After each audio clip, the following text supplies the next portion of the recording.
नमस्ते दोस्तों, स्वागत है आपका पीएस मैथ्स क्लासेस में। आज का जो टॉपिक है दोस्तों, आज का यह वीडियो सभी प्रतियोगी परीक्षाओं की तैयारी करने वाले छात्रों के लिए बहुत महत्वपूर्ण होने वाला है। आज मैं आपको ऐसे मोस्ट इम्पॉर्टेंट प्रश्न बताने जा रहा हूं जो कई बार एग्जाम में पूछे जा चुके हैं और आगे भी पूछे जाने की पूरी संभावना है। अगर आप यूपीएसआई, एसएससी, रेलवे, पुलिस या अन्य किसी भी प्रतियोगी परीक्षा की तैयारी कर रहे हैं तो यह वीडियो आपके लिए बहुत उपयोगी साबित होगा। इसलिए वीडियो को अंत तक जरूर देखें ताकि कोई भी आपका महत्वपूर्ण प्रश्न छूट ना जाए और आपकी तैयारी और मजबूत हो सके। अगर आपको यह वीडियो पसंद आए तो लाइक करें, शेयर करें और चैनल को सब्सक्राइब करें ताकि ऐसे महत्वपूर्ण प्रश्न आपको मिलते रहें। तो बिना देरी किए हुए आइए शुरू करते हैं अपने टॉपिक को। पहला हमारा प्रश्न है, ए किसी कार्य को 9 दिन में तथा बी उसी कार्य को 18 दिन में कर सकता है। यदि दोनों एक साथ कार्य करें तो कार्य कितने दिन में पूरा हो जाएगा। मतलब हमको दोनों, ये जो ए और बी हैं, इस कार्य को दोनों मिलकर एक साथ करेंगे तो हमको दिन बताने कितने दिन में करेंगे। तो एक ए किसी कार्य को कितने दिन में करता है, 9 दिनों में, और बी उसी कार्य को कितने दिन में करता है, 18 दिनों में। तो हम इन दोनों का एलसीएम लेंगे तो एलसीएम हमारा क्या आएगा, 18 आ जाएगा। तो हमको 9 से 18 जाने में कितना कार्य करना पड़ रहा है, 2, और 18 से 18 जाने में कितना कार्य करना पड़ रहा है, 1। यानी हम इनको दोनों को जोड़ कर लिखेंगे तो कितना कार्य करना पड़ रहा है हमको, 2 + 1 3 दिन। 3 दिन हमको कार्य करना पड़ रहा है। अब हमको पूरा दिन बताना है कि दोनों मिलकर काम करेंगे तो कितना दिन लगेगा।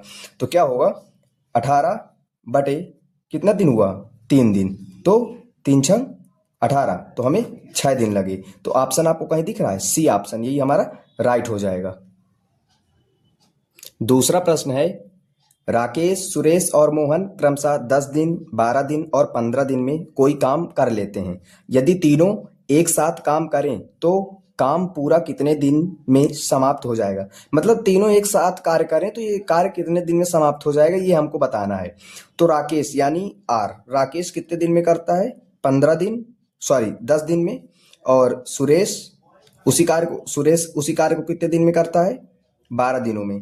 और जो मोहन है वो कितने दिन में करता है, 15 दिनों में। तो इन तीनों का एलसीएम क्या हो जाएगा, इन तीनों का एलसीएम 60 हो जाएगा। तो हमको 10 से 60 यानी कितना कितना कार्य करना पड़ रहा है हमको। तो यहाँ 6 कार्य करना पड़ रहा है और यहाँ 12 × 5 = 60 यानी 5 कार्य करना पड़ रहा है। और यहाँ 15 × 4 = 60, यहाँ 4 कार्य करना पड़ रहा है। तो इन तीनों को जोड़ लेंगे हमको कितना टोटल कार्य करना पड़ रहा है, तीनों एक साथ जब करेंगे कार्य को तो 6 + 5 + 4, तो इनको जोड़ लेंगे तो हमारा कुल कार्य कितना आ जाएगा, 15 आ जाएगा कुल कार्य। अब हमको बताना है कि तीनों एक साथ कुल कार्य कितने दिन में करेंगे।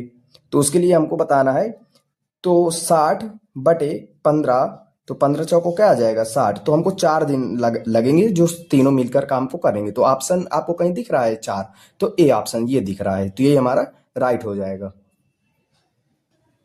अगला प्रश्न है तीसरा, क्या कह रहा है, दो संख्याओं का अनुपात 2:3 है और उनका योग 80 है। बड़ी संख्या कौन है। तो हमको बड़ी संख्या बताना है। तो हम मान लेंगे जो पहली संख्या है वो हमारी 2x है और जो है 3x है। इन दोनों का योग कितना है, 80 है। इन दोनों का योग कितना है, 80। इन दोनों को जोड़ लेंगे तो 3 × 2 = 5x, 5x = 80 हो जाएगा। तो x बराबर क्या आ जाएगा, 16 आ जाएगा। x बराबर 16 आ जाएगा। तो हमको बताना है कि बड़ी संख्या क्या होगी। तो हमारी एक 2x संख्या माना था हमने और एक 3x माना था। तो इसमें मल्टीप्लाई कराएंगे, 16 दूनी क्या हो जाएगा, ये 32 हो जाएगा और ये 16 क्या हो जाएगा, 48 हो जाएगा। तो इन दोनों में कौन सी बड़ी संख्या है, 48 बड़ी है। तो हमको कहीं आंसर ऑप्शन में दिख रहा है बी, यही हमारा राइट हो जाएगा, 48। अगला प्रश्न है चौथा, क्या कह रहा है, 75 का 15% क्या है। ये देखिए, ये प्रश्न कब कब पूछा गया है, एसएससी जीडी और यूपीएसआई में पूछा गया है। क्वेश्चन में कुछ भी नहीं है, देखिए इन प्रश्नों में पूछा गया है। तो आइए देखते हैं किस तरह सॉल्व करेंगे। तो 75 यानी का की जगह गुड़े 15 बटे 25 थी 75 ये हो जाएगा और ये 25 चौको 100 ये हो जाएगा। तो ऊपर 15 थी, 45 बटे 4। अब इसका भाग देंगे 45 बटे 4 का, तो हमारा क्या आ जाएगा, 11.25। ऑप्शन आपको कहीं दिख रहा है, ऑप्शन सी, यही हमारा राइट हो जाएगा। अगला प्रश्न है पांचवा, एक स्थान ए से स्थान बी तक एक मोटरसाइकिल की औसत गति 65 किलोमीटर प्रति घंटा रही तथा बी से ए तक आने में इसकी औसत गति 60 किलोमीटर प्रति घंटा थी। पूरी यात्रा में मोटरसाइकिल की औसत गति कितनी थी? यानी हमको पूरी यात्रा करने में कितनी गति थी ये हमको बताना है। तो इसका सूत्र होता है एक, क्या होता है, 2xy अपॉन में x प्लस वाई।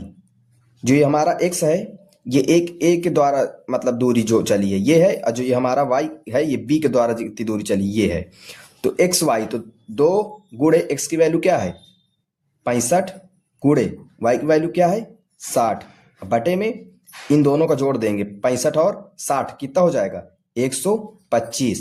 तो इन दोनों का ऊपर सबका इन तीनों का मल्टीप्लाई ऊपर करा लेंगे तो कितना आ जाएगा 7800 आ जाएगा बटे में 125। अब इसको 25 से काट देंगे, 25 पंचे 125, 25 3 75 बचा 30, फिर हो गया 25 का नाम 25 बचा 2 50 हो गया, 5 बचा तो 50 हो गया, 25 दूनी 50 हो गया, तो 312 बटे 5। अब इसका भाग देंगे 5 में तो 5 छक्का 30, 5 दूनाई 10, 62 यानी 4। यही हमारा क्या हो गया किलोमीटर प्रति घंटा। तो आपको ऑप्शन में कहीं दिख रहा है ये 62.4 किलोमीटर प्रति घंटा, यही ऑप्शन आपका सी यही राइट हो जाएगा।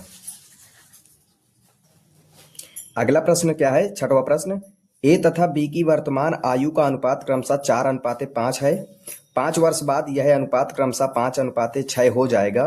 ए की वर्तमान आयु कितनी है ये हमें बताना है। तो हम मान लेते हैं कि वर्तमान आयु जो है हमारी वो x है। हमारी वर्तमान आयु क्या है x है। तो हमको ये दोनों अनुपात दिए है ना वर्तमान आयु, तो हमारी जो पहली ए की वर्तमान आयु है वो 4x है और जो बी की वर्तमान आयु है वो 5x है। ठीक है, इनकी है। अब हमसे कह रहा 5 वर्ष बाद यह अनुपात क्रमशः इतना हो जाता है, यानी 5 वर्ष बाद। तो हम इसमें 4 का मतलब 5 का मल्टीप्लाई करा देंगे तो 4x प्लस 5 और ये भी हो जाएगा 5x प्लस 5। 5 वर्ष बाद का है ना ये, अपॉन इक्वल। अब क्या हो जाएगा, क्या कितनी हो जाती है 5:6 हो जाती है, 5:6 हो जाती है। अब इसका क्रॉस मल्टीप्लाई करा लेंगे, क्या हो जाएगा 6 चौको 24x प्लस 6 पंचे 30 बराबर 5 पचा 25x प्लस 5 पचा 25। अब ये 25 से इधर ये कट जाएगा तो इधर इसको भेजेंगे तो क्या आ जाएगा माइनस का x हो जाएगा, और ये है ये उधर का चला जाएगा तो माइनस का 5 आ जाएगा, तो x की वैल्यू 5 आ जाएगी। और हमको a की वर्तमान आयु बताना था। a की वर्तमान आयु हमने क्या माना था 4x, तो 4x x की वैल्यू क्या आई है 5 आई है, तो 5 इंटू 4 यानी 5 चौक 20, 20 वर्ष। आपको ऑप्शन में कहीं 20 वर्ष दिख रहा है, ये बी यही हमारा राइट हो जाएगा। अगर आपको वीडियो अच्छी लग रही हो तो लाइक करें, कमेंट करें और शेयर करें। अपने दोस्तों के पास जरूर शेयर करें ताकि उनका भी फायदा हो और आपका भी फायदा हो। अगला प्रश्न है 7वां, क्या कह रहा है, देखिए ये रेलवे में भी पूछा गया और एसएससी में पूछा गया, यूपीएसआई में पूछा गया है। कुछ दम नहीं है सवाल में, देखिए कैसे करेंगे। 500 का 6/7 का 42% का 35% क्या होगा, तो 500 गुणे 6/7 गुणे 42% का मतलब बटे 100 गुणे 35% का मतलब बटे 100। तो ये 100 पंचे 500 होता है, ये ऐसे कट जाएगा, यहाँ 5 आ जाएगा, और 7 पना 35 ये कट जाएगा, 5 दूनी 10 ये कट जाएगा, और 5 चौको 20 ये कट जाएगा, 2 तिहाई 6 ये कट जाएगा, 2 दूनी 4 ये कट जाएगा, और 2 से फिर कट रहा है ना, 2 दूनी 4, 2 एकन्नम 2, 21 ती 2 दूनी 4 और 2 एकन्नम 2 ये कट गया, 3 एकन्नम 3 और 3 दूनी 6। तो ये हमारा ये 63 आंसर हो जाएगा। ऑप्शन में आपको ये 36 दिख रहा होगा, ये मिसप्रिंट हो गया है, यहाँ 63 होना चाहिए, इसके लिए हमको खेद है बहुत। तो ये हमारा 63 आंसर हो जाएगा। तो नेक्स्ट प्रश्न देखते हैं। अगला प्रश्न है 8वां, क्या कह रहा है, 0.57 बार का मान क्या है। हम इसको एकदम ट्रिक में बताएंगे। ट्रिक क्या है, जैसे ये दिया है 57, तो 57 को ऊपर लिखेंगे, माइनस क्या करेंगे जिसमें बार नहीं है, तो किसमें बार नहीं है 5 में बार नहीं है, बटे क्या करेंगे जिसमें बार है उतने 9 लिखेंगे, और जितने में बार नहीं है उतने 0 लगा देंगे, तो इतने में है।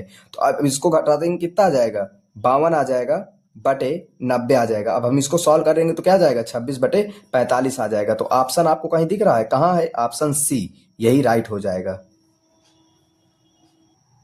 अगला प्रश्न है 9वां, क्या कह रहा है? 5 संख्याओं का औसत 20 है, सभी संख्याओं का योग कितना होगा? ये प्रश्न पूछा गया यूपीएससी रेलवे। देखिए, इस प्रश्न को सॉल्व करने के लिए ये फॉर्मूला होता है, इसको याद रखना बहुत जरूरी है। क्या होता है फॉर्मूला? औसत बराबर होता है सभी संख्याओं का योग बटे कुल संख्या। मतलब जो सभी संख्याएं दी गई हैं उनको जोड़ेंगे, अब बटे में क्या करेंगे? कुल संख्याएं जितनी है। हमको औसत कितना दिया है? 20, तो औसत की जगह 20 रख देंगे, बराबर सभी संख्याओं का योग हमको यही निकालना है, टोटल नंबर यही निकालना है, टोटल नंबर सभी संख्याओं का योग बटे में क्या कर देंगे? कुल संख्या कितनी कही गई है? 5।